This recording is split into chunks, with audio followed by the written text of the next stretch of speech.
Ne laissez pas le narcissique vous définir.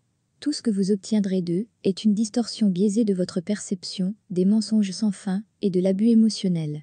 Ce sont des menteurs compulsifs et ils probablement mentent, abusent et manipulent plus en un jour que vous ne le feriez dans une vie. Néanmoins, ils pointeront toujours le doigt vers vous si vous ne faites qu'une seule chose de mal. Vous ne pouvez pas faire confiance à la définition du narcissique de vous.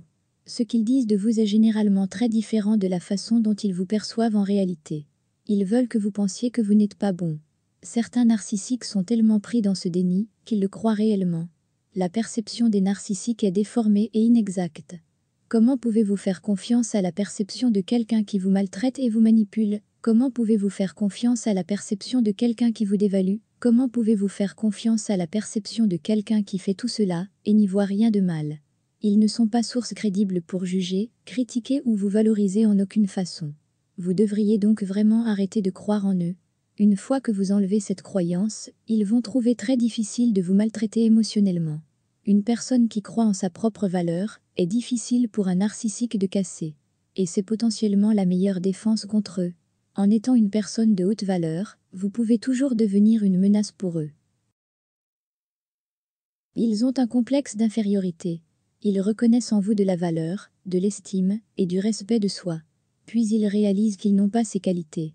Alors la colère, l'envie, la haine s'accumulent à l'intérieur d'eux, puisqu'ils ont réalisé que vous avez toutes ces qualités qu'ils veulent, mais qu'ils n'ont pas. Cela cause aux narcissiques de devenir très compétitifs et de développer un complexe. Maintenant ils font tout ce qu'ils peuvent pour faire leurs preuves envers vous et de rivaliser avec vous.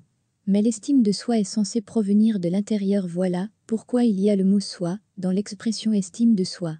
Le narcissique essaie d'obtenir cela de sources externes, et ainsi comme cela, il ne réalise jamais vraiment l'épanouissement espéré. Si je suis optimiste et sûr de moi, cela est complètement indépendant de ce que quelqu'un dit ou pense de moi. Parce que je sais que les pensées d'une autre personne ou ses mots ne peuvent jamais me définir.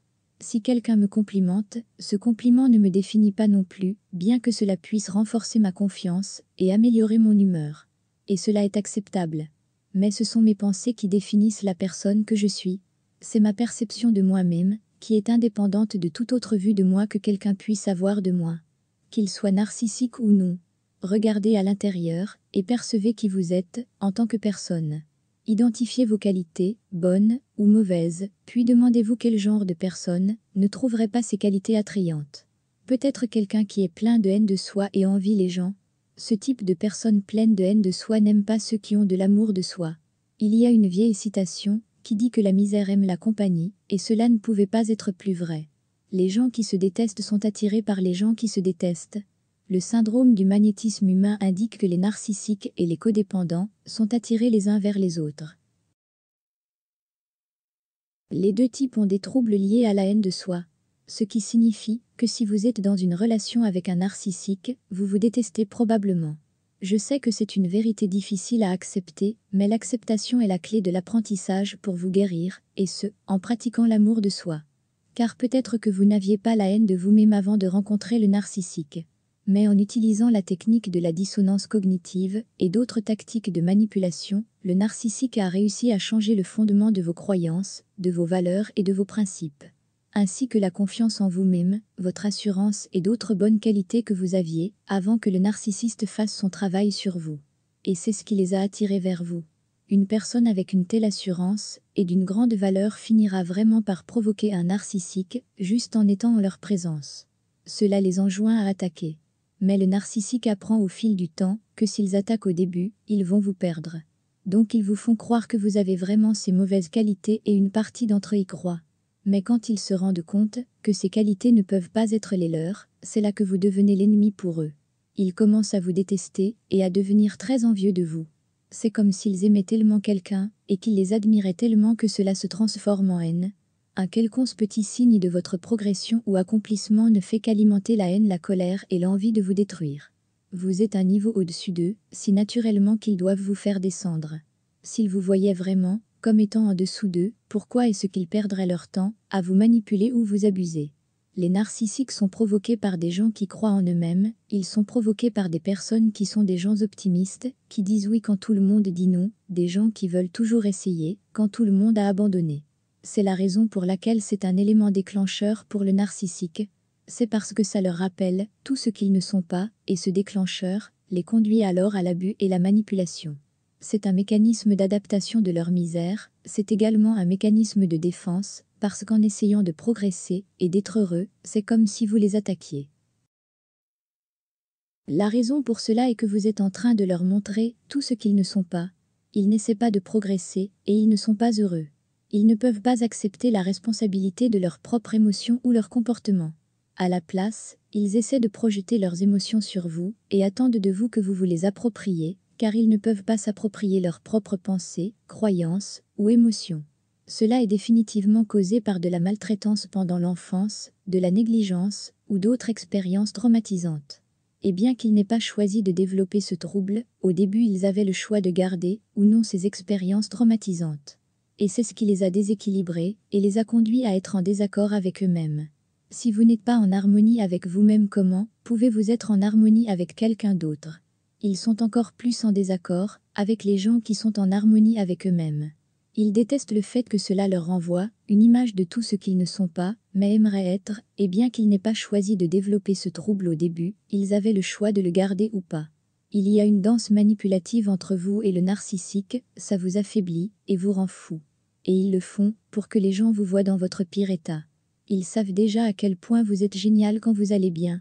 C'est pourquoi ils essaient si fort de vous mettre à terre, de vous tirer vers le bas. Si vous n'étiez rien de spécial, cela ne servirait à rien de vous démolir. Il vous laisserait juste tel quel.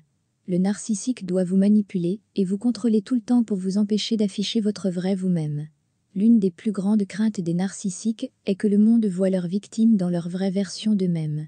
C'est pourquoi ils font tout ce qu'ils peuvent pour vous contrôler. Ils essaient de vous empêcher d'atteindre votre grandeur. Et ils vont même manipuler les perceptions des autres afin que tout le monde vous voie comme ils souhaitent que vous soyez vus. Ce qui ne va jamais être quelque chose de bien, parce qu'ils sont pleins de colère, de haine et d'envie. Leurs esprits sont complètement obsédés par la négativité, de sorte qu'ils habitent toujours dans le passé ou sont inquiets pour l'avenir. Comparez votre vie à celle que vous aviez avant que vous soyez autour du narcissique. Je parie que votre vie était bien meilleure à l'époque, que vous aviez beaucoup plus pour être heureux. Comparez votre vie à celle que vous aviez il y a quelques années, même si le narcissique était toujours là, remarquez comment c'est comme une spirale descendante de votre vie qui continue de s'aggraver au fur et à mesure que vous êtes autour du narcissique. Cela pourrait être difficile de voir cela pendant que vous étiez toujours avec eux, car ils sont très intelligents pour créer l'illusion que vous avez tout ce que vous désirez. Mais si vous regardez en vous et découvrez ce dont vous rêvez vraiment, vous constaterez que votre réalité est très différente de l'illusion qu'ils vous ont vendue. Concentrez-vous sur votre développement personnel et votre vie. Et souvenez-vous de toutes les choses que vous aimiez tant faire, avant qu'ils ne vous mettent à plat. Trouvez la cause profonde de votre codépendance, et travaillez sur votre guérison, afin que vous n'attiriez plus ce type de personnes. Il n'y a plus rien que vous puissiez faire pour eux. Vous ne pourrez plus retrouver leur personnalité originale, qui à la base n'était qu'une fiction. Maintenant vous êtes avec ceux qu'ils sont vraiment au fond d'eux-mêmes. Vous devez alors vous dégager de cette relation, dès que vous le pouvez, couper le contact, et ne laisser aucune coordonnée sur laquelle ils puissent vous contacter. Ne revenez plus jamais en arrière. C'est le seul moyen pour éviter leur comportement toxique. Ils vont vous maltraiter et vous abuser dans vos droits. Puis ils vont vous faire croire que vous êtes le problème. Rappelez-vous que si vous étiez le problème, alors vous seriez l'agresseur, et non pas la victime. Paradoxalement, ce sont les agresseurs dans toutes les situations de leur vie, mais ils ne peuvent jamais s'en rendre compte. Ils sont trop immatures émotionnellement pour accepter une quelconque responsabilité de leurs actions. Ils sont dans le déni le plus complet, faisant ce qu'ils peuvent pour projeter leurs sentiments de honte interne sur autrui, car ce sont des individus qui se sont construits sur le schéma de la honte. Sachez que les gens émotionnellement sains savent comment gérer leurs émotions, mais pas le narcissiste, car il a vécu toute sa vie en refusant de porter la responsabilité de ses actes.